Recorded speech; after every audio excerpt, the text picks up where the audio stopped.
Hello and welcome, I am Raziel, and today I want to look at the evolution of the Space Marines, not just the, Loyalist ones, the traitors as well, because over the past 9 editions, in particular from second to the latest, we have seen a vast change in the codexes. We have seen a vast change in their factions, their stratagems, and the way they think and work, and how they differentiate between each one.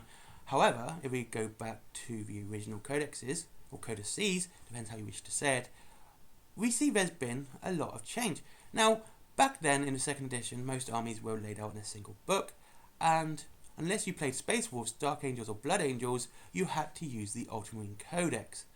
And going back to his books, we can see some haven't really changed. Tyrannids and Orcs are still pretty much Tyrannids and Orcs. And it wasn't until 3rd edition that the Eldar actually got more fleshed out in each craft world strategy. We see that Sarwin wasn't just a fast army, they were fast and aggressive, more tribal. Hold on, Blood Angels are fast, Sarwin's fast, Red Suns are fast. I think Orcs are onto that red thing. It makes sense. Please don't paint your Necrons red. Anyway, so we see this. Now with the Space Marines, like I said, Chaos Space Marines were pretty much just evil Ultramarines. That's all they really were, unless you played World Eaters, Thousand Suns, Ultramarines, what's the other one? Death Guard, and Emperor's Children. Every other one was pretty much just evil Ultramarines, evil Space Marines, and that was it. They would use words like they were greedy and selfish, or they were just violent. And this is what we saw. We didn't see any real depth to the character outside of a few lines, which you may use to build your army, but most of them was, the building itself was pretty much, you are playing evil Space Marines. And then of course Ultramarines was this in 2nd edition, and that not for a long time was pretty much you had to have a Space Marine codex which covered everyone that wasn't Black Templars, Dark Angels, Blood Angels, and Space Wolves. And so if you were playing Imperial Fists, you're pretty much playing Yellow Space Marines, except they don't have the plot armor and they die. So there you go. But this changed back in 7th edition, I believe, where, they got their own codices. Salamander's got, codex supplements. I'm not a fan of supplements, I never have been, but, having this extra book to flesh out your army to, what you wanted it to be, to their standard fare, outside of being, just a different shade of ultramarine blue, was interesting. Especially when you read the Salamander one, and you see how they are more kind for a Space Marine at least. And of course the Imperial Fist being more prone to big shields and fortifying the place rather than charging out into combat. Again, this is very interesting stuff.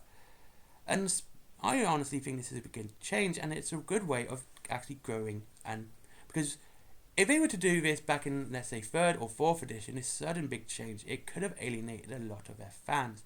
Because, we don't like change all that much. Which is good. I mean, change isn't always good unless it adds something. Some change can take away, and I always say if you're looking at a retcon, look what it adds, look what it takes away.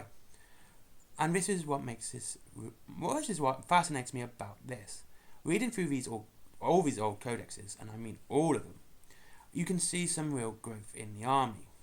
If you take a character like Dante was, the golden boy, pretty much, literally and metaphorically. He was a good leader, he was a good Space Marine, he was even caring towards humans. We see this in several books, especially when they allied with the Necrons, where they decided to evacuate the planet before destroying it, making sure that the Tyrannids only fought the Space Marines. Even the Imperial Guard had to leave.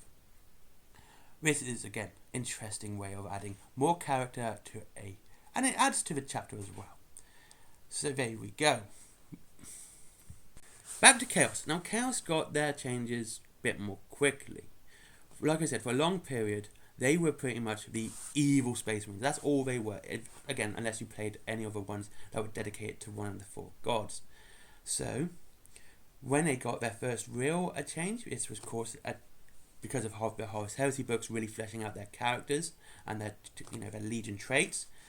It was around about 5th or 6th edition where it really, really sort of was fixed in, where the Iron Warriors were gone from selfish and greedy to they liked to siege, and they were more temperamental and they were angry. The Night Lords, however, got a bit more of a different change. They became fast, they became violent, but if we read the Aaron Bowden Dembski books, we also learn that they believe they should destroy the galaxy so they can rebuild.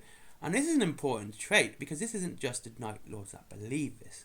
The Night Lords believe it, so does the Black Legion. They don't want to let the galaxy burn and destroy it anymore. They want to destroy it, but not be King of Ashes so they can rebuild it. They can become the king of a new empire. Okay, it's an empire dedicated to chaos, which is never going to be good, but they believe that it is their right because they are the original legions. And we see more with these characteristics of the Iron Warriors in the Storm of Iron book. We see that they don't like the Imperial Fist to the point that even when their leader is really good, because he has Imperial Fist gene seed, they don't trust him. He's a good leader, but their absolute animosity towards the Imperial Fist kind of stymies them into doing what's needed to be done. And it wasn't until War Smith became a Demon Prince by munching on Imperial Fist gene seed. Demon Prince, the Iron War Smith, Demon Prince. Yes, that one. But he actually suddenly took notice of this guy because he started to lead properly. There we go. So now if we go back to the Loyalists and their very much slower evolution towards what we know and love today, we see that we only had Ultramarine books, which is really weird. Oh, we did have Dark Angel books as well by Gav Thorpe. We had those as well. I must remember. The Dark Angel books was one of the first, but Ultramarines became the first real book series that Games Workshop pushed. We haven't really had many Imperial Fist books. I mean, this is Imperial Fist. Of course, we've had Soul Drinkers and Crimson Fist, and we've had plenty of books about the Black Templars, but Imperial Fists themselves is very much lacking. I tend to think they're boring anyway, because they die a lot and they're very dumb. And the only time we really see that they are any form of importance towards the Imperium is, of course, in the Beast Arises book, when the entire chapter gets destroyed, and they have to use all their successor chapter gene seed to rebuild their chapter, of course. But that's what I mean. This is where we see growth. We see this sort of camaraderie between the legion chapters, even though the legions no longer exist. But they still work as a legion, which is fantastic, but they still now have their own specific traits.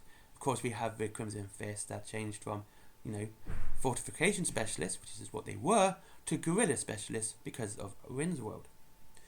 And we see this, and this is not the only time we see a chapter change. We see the Flesh Terrors. Now, the Flesh Terrors is one of the most interesting changes, which I think has been put in any of the 40k books. Now, in the original Flesh Terrors, they were borderline corn worshippers. Basically, they were world eaters without corn. And so, what happened was, Gabriel Seth took over, and instead of hiding the Death Company, instead of hiding the Black Rage, they decided to embrace it.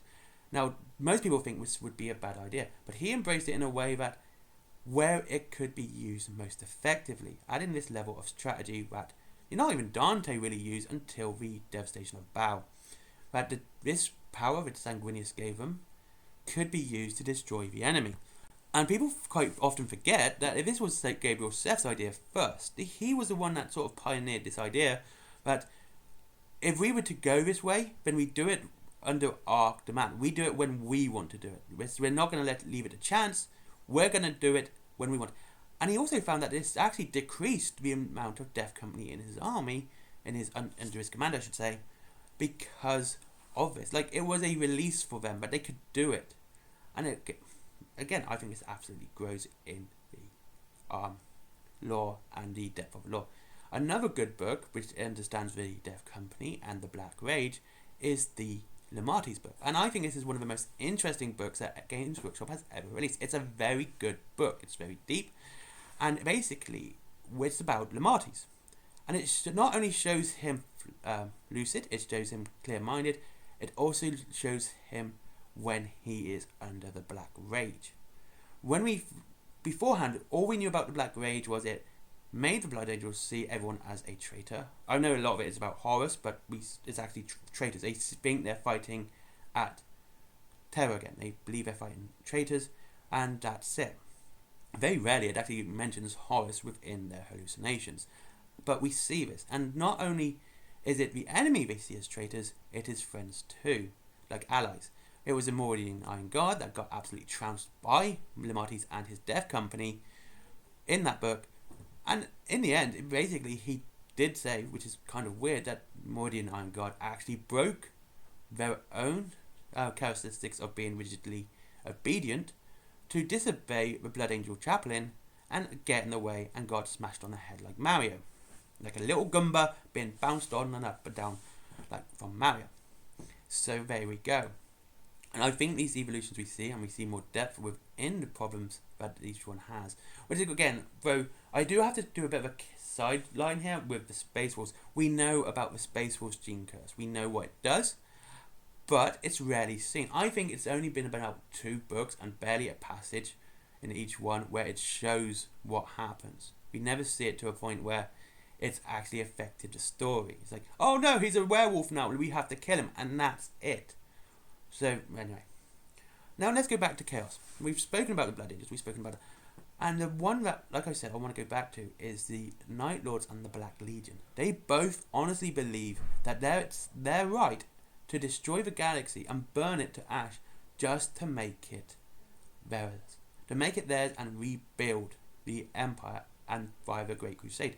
It is actually in the Dembski Night Lords books where it was actually stated, it is our right, we should have to destroy what we have built so we can rebuild again. And we see with this, with the Abaddon books as well, that Abaddon doesn't want to outright destroy the Imperium. Well, he doesn't want to like exterminate every planet. He wants to destroy the Imperium so he can build his own. Again, much in the vein of the Great Crusade, which is kind of weird because we know Abaddon talks to the Chaos Gods, he doesn't worship them. This is again another interesting evolution. Back in the day, he was highly blessed. He was praised by the Chaos Gods. They loved him. They gave him gift upon gift upon gift and made him an absolute beast to the point that he was probably more powerful than Horus, and he's not even a Primarch. And, well, the only reason he never became a Demon Prince is because the Chaos Gods would fight over him to which one. They wouldn't unite because he is too powerful. They don't want this Demon Prince to be, Chaos Undivided, so they'd have to share him. Each one wanted them for himself. That was the original reason he never became a Demon Prince. However, it has changed, and this is a good change to Abaddon saying, yeah, give me all your gifts, give me all your power, I will take it, but I'm not doing what you say, making this disobedience that he is got the same sort of frame mind as the Emperor to the, he doesn't want Chaos to rule. He wants man to rule. He wants the Space Marines to rule. He wants control without the gods. Which is fantastic. I just love that. I love the fact that he's literally trying to become the second Emperor with the same mentality as the Emperor. We know the Emperor got gifts from Chaos, which made him so powerful, but he just sort of decided to destroy everything to do with the Chaos Gods, so they no longer had power. And it looks like this is the same vein which the Abaddon is doing. Fantastic. I like this. It's a nice evolution, and it shows more character within I'm Abaddon, I'm just evil, I'm going to wreck stuff up, to I'm Abaddon, I'm going to wreck stuff up, but I'm going to rebuild. I'm going to destroy the Chaos Gods too. And he is doing a good job. And even though he probably isn't out saying it, because, he has Chaos Gods literally looking at him all the time, however, it does look like that is his goal. And I like this evolution. I like how this works. I think this is fun. I think this is interesting. And we've seen all these evolutions from, character changes and Legion changes. Growing the character in depth is absolutely fun. I think this is one of the best things I think Games Workshop has ever done within their lore. And I just think it's interesting. And a side note is about the Grey Knights. Now, the Grey Knights were kind of always been the Grey Knights. They've always been this way. However, they did get a slight retcon when they apparently just killed a load of the battle to quench their, to purify their armor in their blood. Weird. But one thing that is a bit of a change for them is their mentality. Now, they've always been part of Order Malleus. They always have been. Now, they've gone from being an absolute part of them, as in actually part of them. Like, they would take commands from Inquisitors, and that would be it. Now they're their own chapter, their own thing, but they are completely separate, but work with the Order of Malleus. I think this is good too, because we see this with the Death Watch. Death Watch again, we're under Order of Xenos, now they're not under them, they are with them. They work with them when they need to, and they will work against them. Just a couple of side points at the end there. Anyway, thank you very much for watching. I hope you enjoyed this video about the evolution of Space Marines and some lore. And I hope you enjoyed it, actually. Links to Wayland Games down below, as with Forbidden Planet. And, of course, who else?